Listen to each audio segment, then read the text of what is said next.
కథాస్రవంతి నిరంతర కథాప్రసార వాహిని కథల భాండాగారం కథాస్రవంతిని ఆదరిస్తున్న అభిమాన శ్రోతలకు నమస్కారం. ఈనాటి కథకు స్వాగతం. ఈరోజు మీరు వినబోయే కథానిక కానీ పాతదే కానీ. రచన మోచెర్ల సుబ్బలక్ష్మి. వినిపిస్తున్నది పప్పు భోగారావు. ఈ కథనం మీకు నచ్చినట్లయితే ఈ వీడియోని లైక్ చేయండి, మీ మిత్రులకు షేర్ చేయండి, మీ అభిప్రాయాన్ని కామెంట్స్లో తెలియజేయండి. మీరు మొదటిసారి ఈ ఛానల్లో కథ వింటున్నట్టయితే ఈ ఛానల్ని సబ్స్క్రైబ్ చేసుకోండి. పక్కనుండే బెల్ ఐకాన్ని తప్పకుండా నొక్కండి. ఈ ఛానల్ ద్వారా వినిపించే కథలు, కబుర్లు, వ్యాసాలు అన్నీ ఎప్పటికప్పుడు మీకు అందజేయబడతాయి.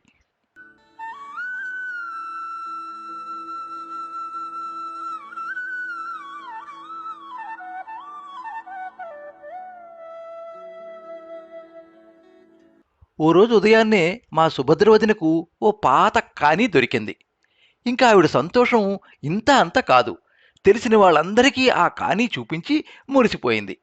విక్టోరియా మహారాణి బొమ్మ ఆ కానీ మీద ఉండడం చేత మరీ ప్రత్యేకత సంపాదించింది ఆ కానీ. పాత నాణ్యాలను సంపాదించి దాచడం మా వదినకు హాబీ. నయా పైసా నాణ్యాలు మరీ కొత్తవవ్వడం చేత ముచ్చటపడి అవి జాగ్రత్త పెడుతూనే ఉంది. ఖర్చు పెట్టడానికి ఒప్పుకోదు. పాత నాణ్యాలను దాచేసి కొత్త నాణ్యాలను కాజేసి నా దగ్గర నైపైసా చేసేవని అన్నయ్య రోజు అంటాడు. కానీ వాటిని వదిన బయటికి తీయదు. పైసా నై అంటుంది. మా వదినకు పాత కానీ దొరకడం పెద్ద విశేషం కాదు. కానీ అసలు ఈ కానీ చలామణి చిత్రంగా కనబడుతుంది. చాలామంది నిత్య జీవితంలో కానీ అనే మాటను రోజుకు కొన్ని వందల సార్లు వాడుతూ ఉంటారు. కానీ అనే ఊతపదం జోడించనిదే సంభాషణ సాగదు. పౌరాణిక విషయాలు మాట్లాడినా, సాంఘిక విషయాలు మాట్లాడినా కానీ పాత్ర గొప్పదనే చెప్పాలి. కానీ ఒక్కొక్కసారి ఎబ్బెట్టుగా అనిపిస్తుంది. ఫలానా పని తొందరగా చేయమని చెప్పడానికి కూడా కానీ కావాల్సిందే. ముందా పని కానీ కానీ అంటారు. ధర్మరాజు సత్యసంధుడే, కానీ అశ్వత్థామ హతః కుంజరః అనే అబద్ధాన్ని సమయానికి ఆడేశాడు. భీముడు బలవంతుడే, కానీ మహాబడాయి. సత్యహరిశ్చంద్రుడు నిత్య సత్యవ్రతుడే, కానీ ఏమంత ప్రయోజకుడు కాడనిపిస్తుంది. శ్రీరామచంద్రుడు సీతాదేవి యందు ఎక్కువ ప్రేమ కలవాడే, కానీ చూలాలని అడవులకు పంపించేశాడు. హనుమంతుడు మహాబలవంతుడే, కానీ నీవు బలవంతుడు రోయ్ అని ఇంకొకరు జ్ఞాపకం చేస్తూ ఉండాలి. ప్రతిభావంతురాండ్రైన రుద్రమ్మ, మల్లమ్మ మా జాతి వారేనని చెప్పుకోవడమే, కానీ మనకు ప్రతిభ లేదు. చెప్పుకోగా స్త్రీ స్వాతంత్ర్యం అంటే అతనికి ఇష్టమే, కానీ భార్యను ఎక్కడికి వెళ్ళనివ్వడు. సంఘం అంటూ ఒకటి ఉంది, కానీ సభ్యులు తక్కువ. మీటింగు అంటూ నోటీస్ వస్తుంది, కానీ మీటింగ్ జరగదు. ఎందుచేతన అడక్కండి, అదంతే. గ్రంథాలయం అంటూ పేరుకి ఉంది, కానీ గ్రంథాలు లేవు. మంత్రులు వాగ్దానాలు విరివిగా చేస్తారు, కానీ ఆ వాగ్దానాలు ఆచరణలో పెట్టరు. రూపాయికి 100 పైసలున్న మాటే, కానీ అన్ని వస్తువుల ధరలు విపరీతంగా పెరిగిపోతున్నాయి. ప్రైవేటు మాస్టారు పాఠాలు బాగా చెబుతారు, కానీ రోజు రారు. రాజ్యం పిన్నికి సాహిత్యం అంటే సరదాయే, కానీ ఏమీ చదవదు. ఆవిడ చంద్రహారం చేయించుకుందిట 600 అయిందంటోంది, కానీ అంత ఉంటుందంటావా? గోపాలకృష్ణ బియ్యే మొదటి తరగతిలో ఉత్తీర్ణుడైనాడు, కానీ కవిత్వం పట్టుకు దేవుడు ఆడుతాడు.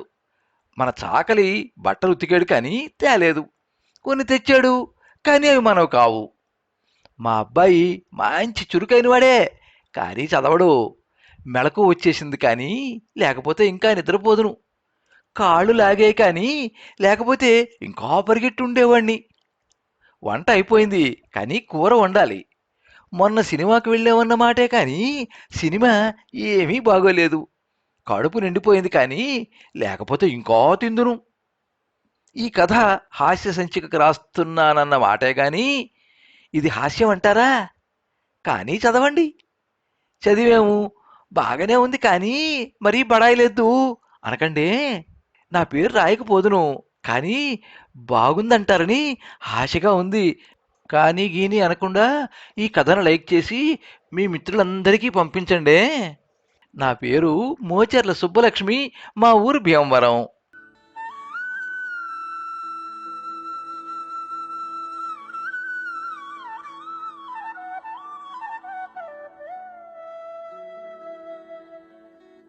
మీరింతవరకు కానీ పాతదే కానీ కథానిక విన్నారు.